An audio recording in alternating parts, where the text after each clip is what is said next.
welcome back to the Let's Grow podcast. It's your girl Lex Lux. I am your host, and today we're going to actually be talking about the importance and impact of community. I want to talk about how Bosses Block was created. How did I get to a place where I was like, let's make um, a space for us to grow, but holistically, not just targeting growth in one area of our lives, but understanding that all of it is connected, not just for your business, but also for your mind, your mental health, your mission, just all of who you are. It's all connected. It's not just one thing. And yes, you can target one thing at a time, but for me, the revelation that I got from God about this was that it's all connected. It's a holistic approach to growth.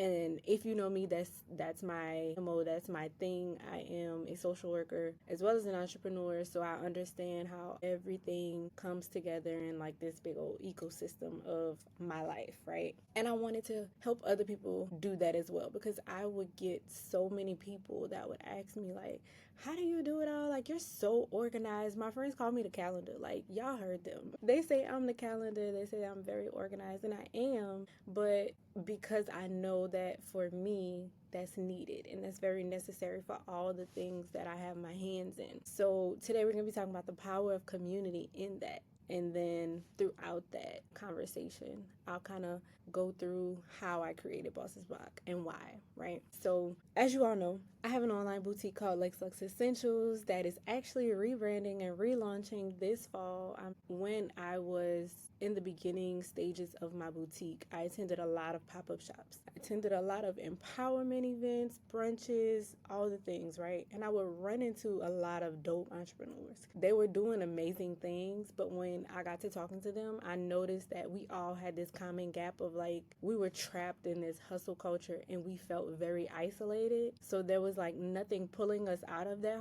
hustle culture, because it was like, well, this is all I have to do. Like, people don't get it, or people don't understand what I do, or I don't know a lot of other business owners and things like that. And that was always the constant conversation that we were having. So I immediately connected the two of like, you're isolated because you are in this hustle cycle of like, go get it, go get it, go get it. And everything is business, right? And I'm going to do more on that this fall too. I'm really excited for.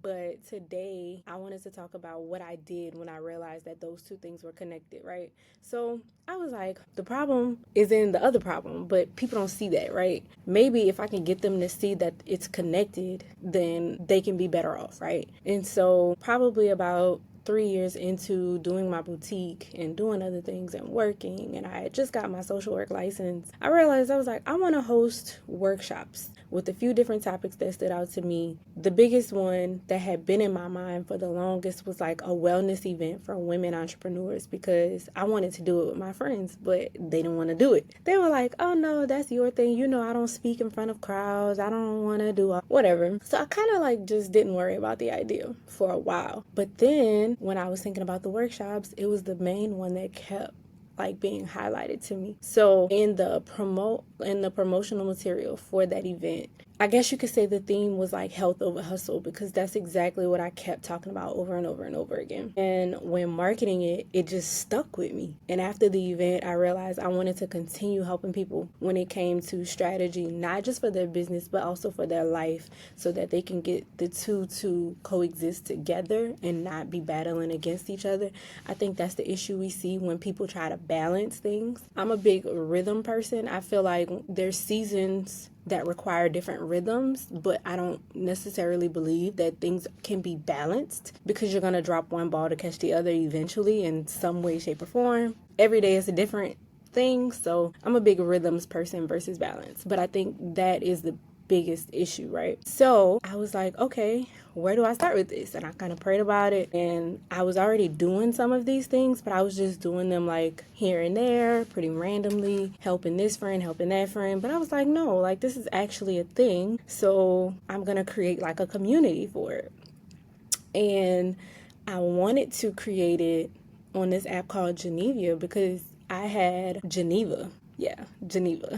I had experience with this app because my friend was using it for her group like previously. So then I was like, okay, I'll just use that app. But then I realized I was asking people to download another app. And if you know, it's hard because people run out of storage, their kids have games on their phone. Like, people don't really remain consistent in something that's additional to what they already have. So I was like, okay, well, maybe I'll just focus on the individual coaching side of it. So I began to coach people and consult with other businesses for the strategy that they needed. Yes, in their business, but it always overflowed into their personal life. So I created 2 programs. One was called Building Bosses, one was called Building Businesses. Building Bosses required us to go through about 3 different days of personal development that impacted the professional development. And then Building Businesses was only about 1 or 2 days, depending on the person, personal development, and 3 days of professional development.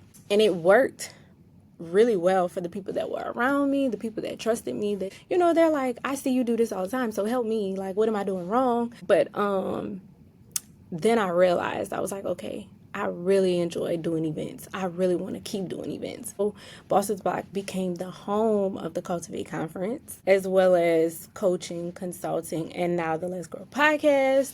So it is a community, but it's virtual. So I don't think that it is something that is enough. Like, I will say that. I am a firm believer in the idea that people need to be in community. When you're in community, you are not just doing more, but you're also becoming more, because iron sharpens iron, right? And when you have people that can point out your blind spots and they can help you to understand what it is that you're missing, or what are you not seeing, or what you could tweak even just a little bit, it's in those things that you become a better boss, you have a better business and or brand, because not everybody has a business. Some people just have a brand. You just never know, right? But the community piece is the biggest thing. And I know it because I live it, right? Last episode, we had Big Bank, which was like my first entrepreneur-centered community that I've ever really experienced. But we also hold each other accountable in life. We hold each other accountable in our personal lives and our spiritual lives, as well as in business. And I think that if I didn't have them,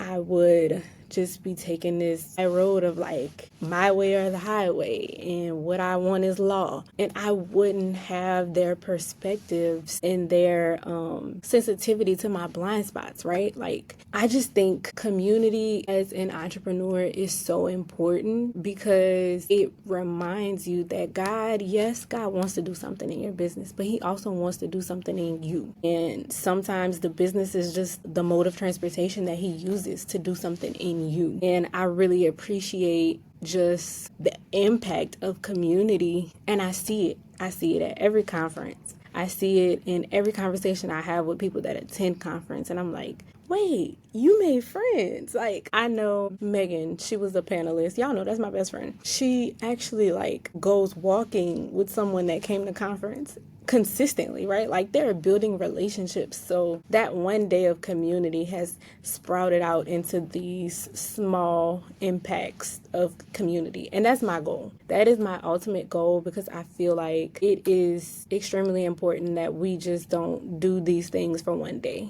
Like, this has to be a way of life for us if we are truly going to walk in the way that God desires for us to walk. I think about the fact that, like, he told us, the main thing Jesus told us was go and make disciples, right? So how do you do that in isolation? You can't do that in isolation. You have to get out there and connect with people. And you know, like, in that community aspect, you both are making disciples of yourselves in a way, but also other people, because you never know who's watching. I had to learn that. I was like, oh my goodness, people really pay attention to me. Like, I didn't know that, but that's why it's important for us to lead by example. I'll also say, like, dang, I forgot where I was going with that, y'all. I don't remember. I was going somewhere with that. And leading by example. Okay, let's rewind. So I will say, early on in my entrepreneurial journey, I learned that I was to lead by example in the way that I did business with God, because I realized if I didn't consider him in my choices, things would not go right. Like, even the smallest of things, like I had an online boutique. It's only so much that you're considering, right? But in all seriousness, even the smallest of things, when I did not consider God in those decisions, things did not go right. And what I learned from that, and what I felt like he was speaking to me about, was like, you have to do this business with me because I need other people to see that it is possible to do it my way and not culture's way, to do it Christ's way and not culture's way. And for me, that was like of the utmost importance when I first started my business. And of course, as a human, there were many moments where it was like, I didn't even consider God in it. I probably only did that because somebody asked me. Like, it became a situation where I was listening to the feedback of people more, and I was setting it above what God was telling me, and it became a problem. And that's honestly a big part of why I'm it's not so much that it is a total rebrand, but the mindset, the perspective, and the way that I will be going about things is definitely rebranded, because I was putting the opinion of others over God's opinion. So if someone asked me, they were like, hey, you got these jeans? I would be like, no, but I could get them. But I didn't pray about that. Like, I didn't ask God if that was even supposed to be in that collection, or, like, I just was pleasing, point blank period. I was just people pleasing. I was getting what people wanted, and it just didn't work out. It really didn't work out. And I knew, like, immediately when I realized where I was going wrong, I was like, oh, pause on the play. We got to go back to the drawing board, because I don't even play like that. Entrepreneurship is already hard in itself. Why make it harder by shutting God out, right? Like, the whole reason I'm an entrepreneur is because I felt like God placed that burden and that desire in my heart. So I would be crazy to do it without him. And we all know that entrepreneurship can be a lonely race, because not everybody around you gets it. They don't get your mindset. They don't get like this borderline delusion that we have. They don't understand like you're doing this for a larger purpose, not just for yourself or for the immediate result, but for a bigger purpose of building God's kingdom and giving resources, providing resources, becoming a resource. People don't get that. But that was the whole point of me creating the space of Boss's Block, because I wanted people to have a place where they could come and they can grow, and it be a safe space. And it's not like all eyes on you like social media is, but like you have people that can hold you accountable, right? That will push you to be a better person, but that are showing you how to do business God's way. And I hope that makes sense, because I did get off track. But like, it's really important that we understand entrepreneurship is a calling and it's an assignment, and we have to steward it correctly. So I think that being in community is a safe way to do that, because again, you have people that will catch your blind spots. They will encourage you. They will push you. They will correct you if it's needed. They will be there for you. They will support you, and they will help you to do it a better way. And that was always my goal. Like, that is going to always be my goal in everything that I do and anything that I do at Boss's Block. So here we are, 2 years later. Boss's Block is the home of Cultivate Conference and the Bosses Breaking Bread Day Retreat. When we're not getting ready for those events, I provide that strategy, that coaching, that mentorship, consulting for other entrepreneurs wanting to get their life together. So that looks differently for all of my clients, because they have different lives. Like, they don't have the same 24 hours. Some of them have kids. Some of them don't have kids. Some of them are in school. Some of them are full-time entrepreneurship. You just never know. But essentially, I'm helping them get their life together holistically. So that may look like time management, skill building, developing discipline is huge. That's probably one of the things I do across the board with every client that I've ever had when it comes to personal and professional development, because developing discipline is as simple as creating a routine. And if you're an entrepreneur, you know the importance of having a routine and having systems and having structure and developing like systems in your business as well as your personal life, so that they can run smoothly and you're not always having to like choose one or the other, but that they can properly coexist. So earlier you heard me talk about the app that I wanted to use. It hasn't really been used. I would like to change that eventually, but I'm now taking a different approach, and I created a Facebook group so that we can stay connected in between events, because people already use Facebook. You have that app on your phone. You're already using it, so it's easy for us to just connect there versus asking you to download a whole nother app. So I created that group so that we can stay connected, so that we can stay encouraged. We can shout each other out. We can support each other's businesses and endeavors. And like Larissa just started a YouTube channel. I posted it in the group and I was like, hey y'all, don't forget to support one of our own because she's starting YouTube. And that was just a way for us to like encourage her and support her and make sure that other people are seeing it. And for me, that's not about, how can I put it? It's not about like us doing things, but so much, it's more so about us becoming who God is calling us to be. Because we can continue to do and hustle and have all these different things, but if you are not becoming the person that God called you to be,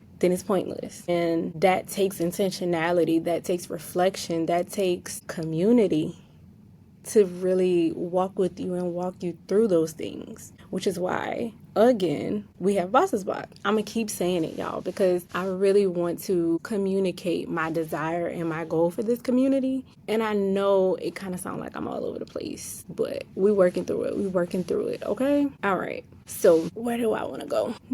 So another reason that I think community is extremely important is because they have your back when you don't. They see what you can't see. They can help you lift whatever needs to be lifted. They can encourage you when you're over there beating yourself up. I think that community is care, right? Like we care for each other, we look after each other, we support each other, but we also encourage each other because we all know that entrepreneurship is hard and it's real ghetto sometimes. Point blank period. It can be ghetto. But when you have your people backing you, we connect on another level. Like I can relate to what you're experiencing as another entrepreneur, right? And I just think that this gives us an opportunity to be a catalyst for offline connections as well, because like the Facebook group is online, but I want us to be a community offline too. I want us to be able to see and support each other and really pour into each other in a way that you would find in like a church or in a community, or because it is a community in my mind. It is, right? But it is a place where you know someone got your back and they're pushing you to grow and not remain comfortable and stay in the same place. Like we help each other grow, even in the smallest of things. Like I said, like Megan and the girl, like they go walking. That is just them prioritizing their health, but also connecting and finding friendship. And literally they met all of 2 months ago, but they just clicked. It was like, wait, you in my city, I'm in your city, we gotta connect. Or like I'll see people at other events and they're like taking pictures together and like they're sharing each other's social media and referring people to their businesses and things like that. And I love to see that because for me, it's about that type of fruit, right? Like we are creating something where we get to connect, but also transform each other and grow with each other and push each other and motivate. And it's just, Boss's Block has a special place in my heart, no matter how small, how big it could ever be. It has a special place in my heart because too many times do you see people butting heads, going against each other. It's always about competition. But for me, it's always going to be about community because that's where we get to build each other up and we get to build together versus building against each other or tearing each other down in any kind of way. Like, no. This is a place where you get to grow as well as connect with other people. So I hope that I conveyed that clearly. I know I was kind of all over the place, but it's something that we are walking out in real time, right? Like Boss's Block in theory is very young. I just started this 2 years ago, but we're growing and the vision is changing in the best way possible, I would think, because every time I get feedback from you all, I know how to make it a better place and how to make it a safe space. The best compliments I get after anything that we do is always, it just felt so peaceful and encouraging, and it didn't feel catty and it didn't feel like competition, but it felt like we could all belong and that there was space for all of us, and everyone was so nice. They're complimenting each other. Like, those are the best compliments to me because that means that we are setting an atmosphere for growth, and that's always going to be the goal. So if this episode blessed you, please share it with a friend, post it on Facebook, Instagram, and all the things. Comment below and let me know, how do you feel about community? How do you feel about this community, specifically Boss's Block? And if you're interested in joining, I would love, love, love to connect with you. So don't forget to like, share, comment, subscribe.